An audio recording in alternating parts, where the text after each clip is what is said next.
Hello gang, welcome back to 360 Recaps. Today we will be recapping the 2022 murder mystery film, Death on the Nile. Our story begins in 1914 Belgium on the front lines of World War I. The French army is given a command to retake a bridge that is heavily guarded. Il faut nous attendre à de lourdes pertes. Personne n'y arrivera vivant à ce point. Their commander, knowing that it is an impossible task, gears his men up to go on a suicide mission. A young Hercule Poirot emerges from the trenches and informs his commander that there may be an alternative. He devises a plan to overtake the enemy under the cover of the deadly gas that permeates no man's land. The battalion is successful, but his commander is killed by a booby trap and Poirot is permanently scarred. In the infirmary, Poirot is treated by his fiancée. He fears that his scars will make him hideous to her. She merely kisses his hand and tells him that he must grow a mustache. Fast forward to 1937 London, Poirot attends an exclusive nightclub where he watches a blues singer Salome Audubon perform. He also observes Jackie de Belfort dancing passionately with her fiancé Simon Doyle. Lastly, Jackie's childhood friend, the heiress Linnet Ridgway enters the club. The two embrace and Jackie announces that she is engaged to Simon Doyle, but that he needs a job. She convinces Linnet to hire him as the manager of one of her estates, to which Linnet agrees. The two quickly develop an attraction for one another. All of which Poirot is taking notice of. 6 weeks later Poirot is in Egypt admiring the Sphinx when he is interrupted by a fool who has climbed the Great Pyramid of Giza and is flying a kite. He recognizes him as his old friend Book. Book then introduces him to his mother, who works as a painter. He invites Poirot to attend a wedding party celebrating the marriage of none other than Linnet and Simon, which means Simon has left Jackie. The following day there are others that join the celebration. Linnet's godmother, Marie Van Schuyler, with her nurse Miss Bowers. The singer Salome and her niece manager Rosalie, who was also Linnet's classmate.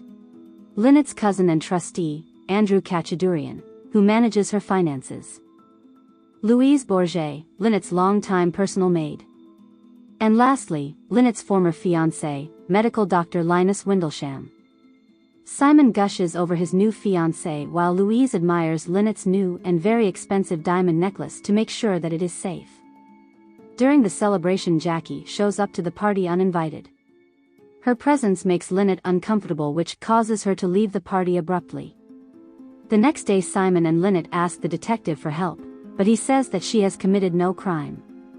He does, however, sit with Jackie and tell her to forget Simon and move on.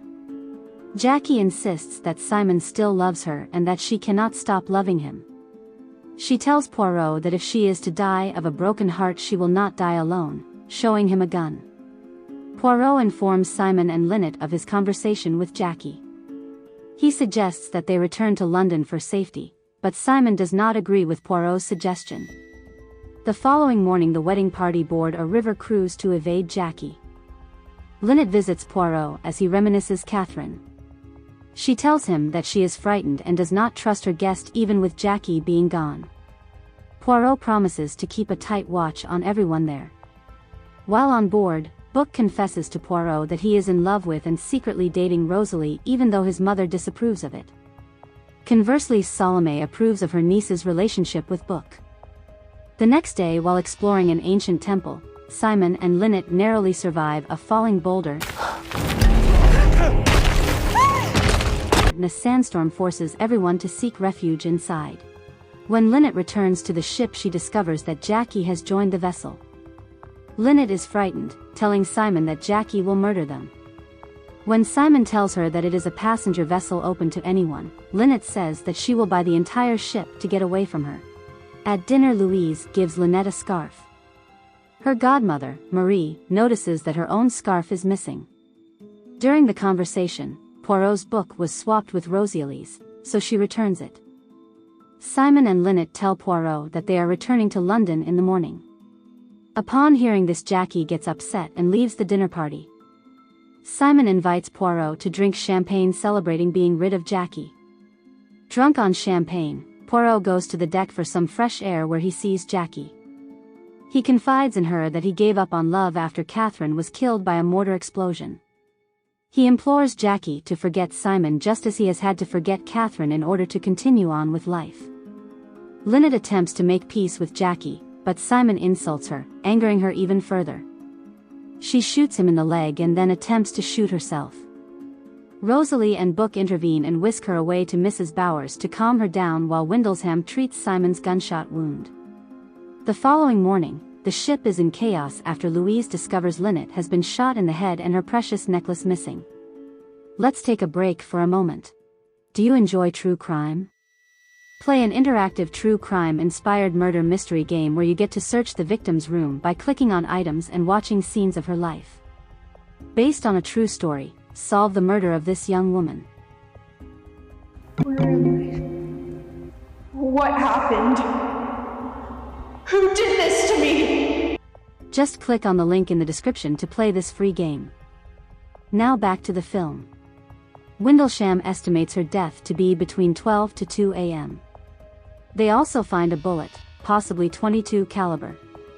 Poirot immediately believes that Jackie murdered Linnet. I'm afraid Jacqueline de Belfort has made good on her threat. But Mrs. Bauer informs him that Jackie has been sleeping all night because she had been sedated. Poirot questions Rosalie on her whereabouts after she took Jackie to Mrs. Bowers. Rosalie says she went back to the bar to retrieve Jackie's gun, but when returned they could not find it. Poirot has the captain dredge the river around the ship while he speaks to Simon. Simon accuses Jackie of the murder, but Poirot states that Jackie has a solid alibi as she was sedated with a heavy amount of morphine. Later on, Poirot and Book interrogate each of the guests, each of whom have a grudge or stand to gain something from her death. The first is Louise, who was engaged several years prior. We're in ancient Egypt. It was your idea for a honeymoon when you were engaged. She was going to leave Linnet's employment in order to be married. But Linnet paid her fiancé to terminate the engagement. He had debts. She offered to pay them all off if he would drop me, to make a test of his affection. He dropped me. Poirot ordered the ship to be searched, but the necklace is nowhere to be found. After Poirot presses Windlesham, it is revealed that he is an aristocrat. What? You go by Dr. Windlesham, but this is not your natural title. No, Lord Windlesham. But gave up his position to help other people as a doctor. The investigation continues with Andrew, who was in the process of setting Linnet up to sign a contract that would have allowed him to embezzle funds from her. You endeavored to obtain a signature by trickery from little Linnet, and you failed. He also displays that he has a .45 caliber pistol and would have used that if he had wanted to kill Linnet.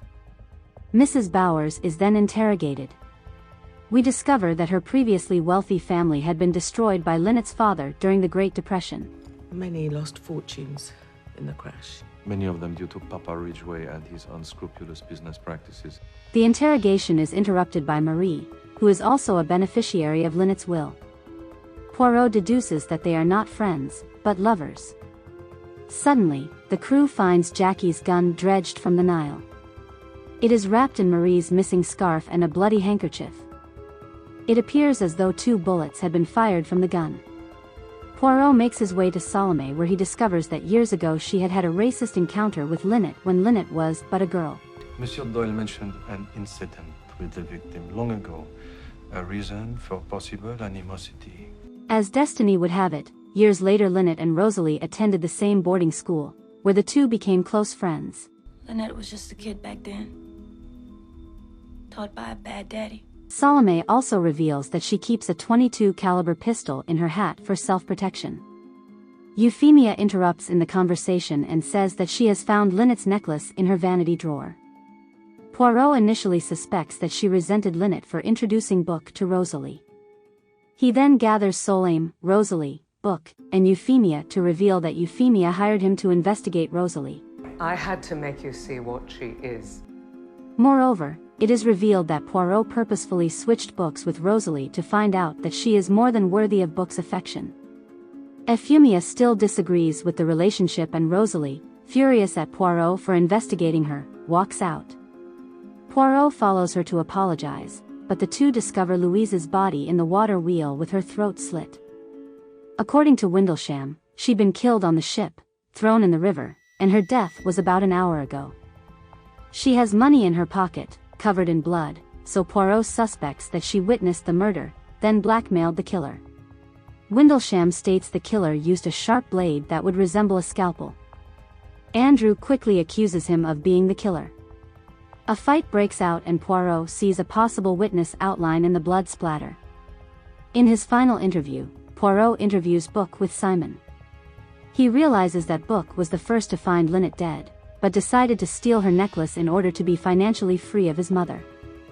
After Poirot ordered the crew to search the ship, Book attempted to return the necklace, but witnessed Louise taking money from the murderer. He saw Louise's killer, but couldn't reveal who it was without admitting that he had stolen the necklace. So he hid the necklace in his mother's cabin, believing she would not be blamed. He then threw away the coat he was wearing because it was covered in Louise's blood. Unfortunately, before Book can reveal the killer, he is shot dead by a mysterious figure hidden in the shadows. Poirot chases the killer, but only finds the abandoned gun. He then locks the surviving guest in the ship's bar. There he reveals that it was Andrew that was responsible for the falling boulder meant to kill Linnet and Simon. I don't know what I was thinking. Andrew admits that he did this as an act of despair at being found as a fraud, but adamantly proclaims that he was not Linnet's killer. Linnet Doyle's murder was not a wild act. It was methodically planned. The details, the times, the bullets, the alibis. But planned by who? Poirot then reveals that Simon is Linnet's killer, with Jackie acting as mastermind.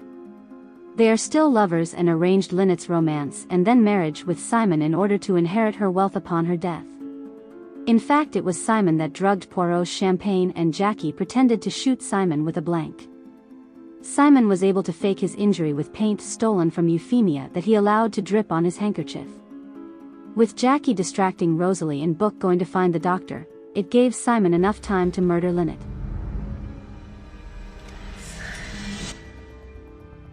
After that, he shot himself with the gun and wrapped it in Marie's scarf and the handkerchief. Where he took the gun one more time and fired it into his own leg. He then wraps the handkerchief, the scarf and the gun and throws them into the waters of the Nile. Meanwhile, it was Jackie who killed Louise with Windlesham's scalpel and Book with Andrew's gun. Jackie denies that Poirot has proof of his allegations. He has no proof. Thus Poirot presents them with Simon's paint-stained handkerchief where the warm waters of the Nile would set the color of blood to a dull brown, whereas a carmine red paint would turn to pink. Simon initially attempts to escape from the ship. What do we do? Let's go. They'll take us in, we'll be separated. We get off the boat now, and we run. But Jackie, knowing there is no escape, embraces him, shooting him through the back, killing both of them with one shot. When the passengers debark, Salome admits that she has feelings for Poirot. He is, however, cold toward her because he cannot express his feelings for her. 6 months later, Poirot is seen in London watching her perform, waiting for all others to leave so that he can shoot his shot. You see what I did there? Haha. Play our interactive true crime inspired game. Just click on the link in the description. Thanks for watching. Subscribe for more videos, click the notification bell to be notified when new episodes are recapped, and as always, stay sleuthy.